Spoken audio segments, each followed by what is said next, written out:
Hello, my name is Nicola and I'm one of the perinatal and under ones workers for the East Hertfordshire Family Centre service. This week is Child Safety Week, so it's a really good chance to share some tips and ideas and knowledge on how to help yourself and others prevent children's accidents in and around the home. Sadly, accidents are one of the biggest causes of serious and sometimes life-changing injuries for children in the UK. And nearly half of those accidents do happen in and around the home. One of the reasons children have these accidents is because they develop so fast that as parents it's very hard to keep up with that. And how many times do you hear yourself say, I didn't realise they could do that? So there is a direct link between accidents in children and child development. In physical development, their skin is a lot thinner, so bruises and cuts and bumps are a lot easier. They're able to pull something over their face, for example, a nappy sack, but they're unable to take that away. They haven't quite developed that skill. Their bodies process poisons in a very different way to us, so their gut is very immature. And their heads are proportionately bigger and heavier than adults, and so bumps and knocks to the head are quite common. From a cognitive development point of view, they have not learned to pull their hand away from something that is hot, so they don't understand that concept. Their understanding of risk and consequences has not developed, and that's something that they need to work on. And they're not able to judge the speed and closeness of objects. So this is some of the reason that these accidents do happen. And many parents are taken by surprise at what their child can do and when they can do them. So the best advice is to try and stay one step ahead of your child in the hope that you can prevent these accidents and keep their child development one step ahead of their development. There's also a link to exposure, so the most places that they spend their time. For under fives, the greatest risk is at home or in their garden if you have one, because that's where they spend most of their time. As the child gets older, this could be in parks, schools, different places that they may spend their time. 90% of most of the serious accidents are preventable.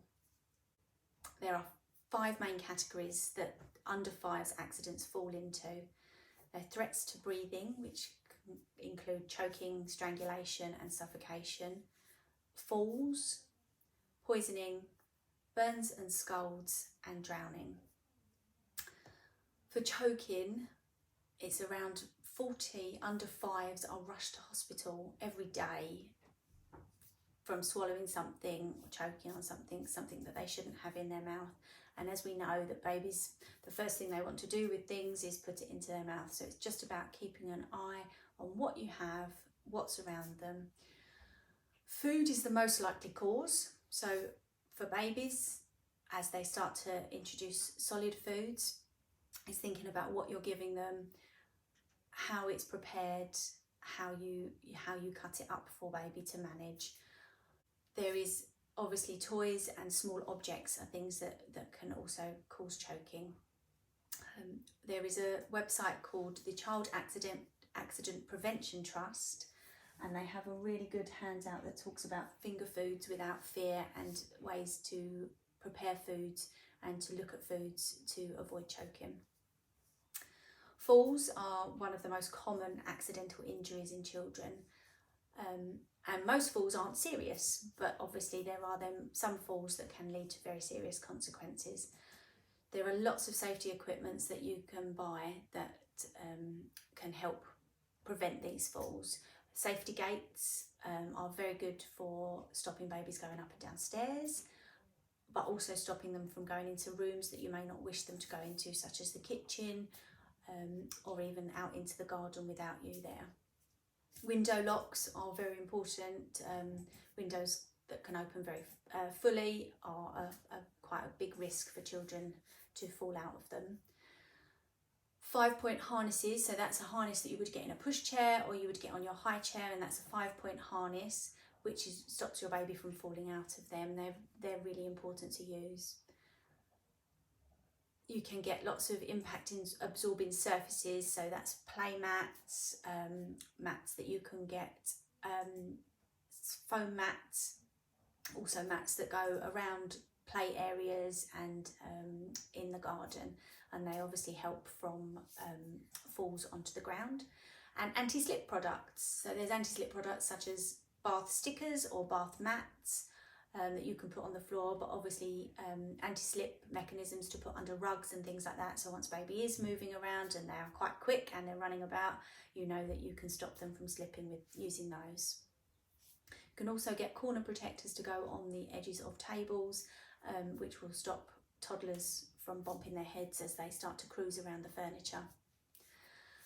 Poisoning, so poisoning is quite it can be quite a common thing, and that generally comes from them babies and children getting hold of products that they shouldn't have, such as cleaning products, washing up dishwasher tablets and washing up tablets.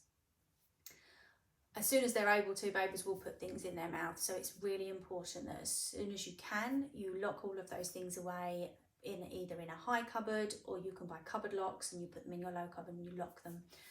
All of the new washing tablets and washing powders come in child safe boxes, so they're quite handy. But obviously the liquid gels and the liquid tabs look very inviting for children, so it's really important to keep them out of the way. Don't forget painkillers that you may have in your handbag, so keep your handbag out of reach of children. Make sure there's a zip to keep that out of the way. The best way to avoid these accidents is just to keep them out of sight of children. They don't see them, they can't get to them. Burns and scolds. This one is quite can surprise parents at how easily children's skin can burn or scald. Their skin is so delicate and so thin that it burns a lot easier. A cup of tea is probably the most dangerous thing, because a hot drink or a cup of tea, cup of coffee can scald a baby after 15 minutes of it being made. So it's really important to keep them out of reach of children once you've made a drink. 95% of childhood burns and scalds do happen in the home. So ensure that you keep hot drinks out of reach.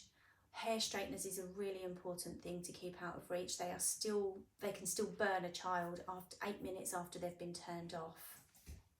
When running a bath, ensure that you put the cold in first and then top up with hot, and ensure that the bath water is no hotter than 38 degrees. You can buy bath thermometers to help with that. Ensure when you're in the kitchen and you're cooking that if you have a saucepan, you turn the saucepan to the handle to the back of the cooker, so that baby can't reach up and grab them when they're able to stand. And flexes for kettles and things like that. If you can, get them short and curly so that they can be kept up on the side. If not, make sure that they're tucked to the side. You can buy mixer taps for your bath as well, so that means that you can mix the water and get it at the right temperature as it's coming into the bath. For bath time, ensure you have everything ready before you put baby into the water, so you do not have to leave them at all. You must always stay with a child when they are in the bath, never leave them unattended. Drowning can happen in the home. Most likely places are a bath or a paddling pool, so ensure that you are never leaving your child unattended around water. Ensure that if you are using a bath seat, you are only using it as an aid to support your child. They're not recommended, and you certainly cannot leave a child unattended in a bath seat. If you're in the garden, when you have your paddling pool, ensure that it's emptied after the use. You never leave your child unattended. If you have a pond, ensure that you have got a gate around the pond so that you can keep child away from it. And safety when you're out and about. So it's really important that you use a child car seat or booster seat if the child is old enough, for children under the age of 12 years, or if they are less than 135 centimetres tall. they must always be in that either a car seat or a booster on any car trip.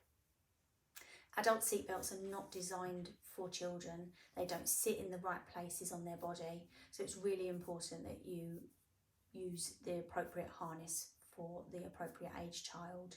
And one of the biggest things at the moment that has come to light is surrounding child safety is the use of button batteries.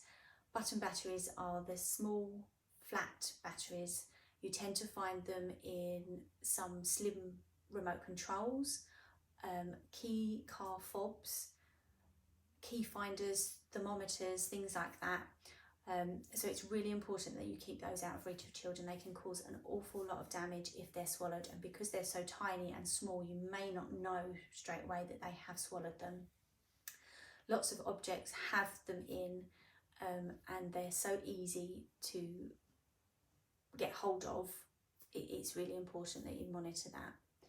Some children's toys contain button batteries, so it's really important that you maintain good toy safety. Check them regularly, check that the back can stay on and screws in place and it can't come off. And that's the same with toy safety in general. Ensure that toys are age appropriate for children and that they are in very good condition so that they can keep your child safe that way. For more information on child safety, you can visit the CAPT website, Child Accident Prevention Trust, www.capt.org.uk, and there's lots of really useful information for parents and carers regarding child safety, the equipment you can use and the best ways to prevent it. Lots of fact sheets on and information for you. Thank you.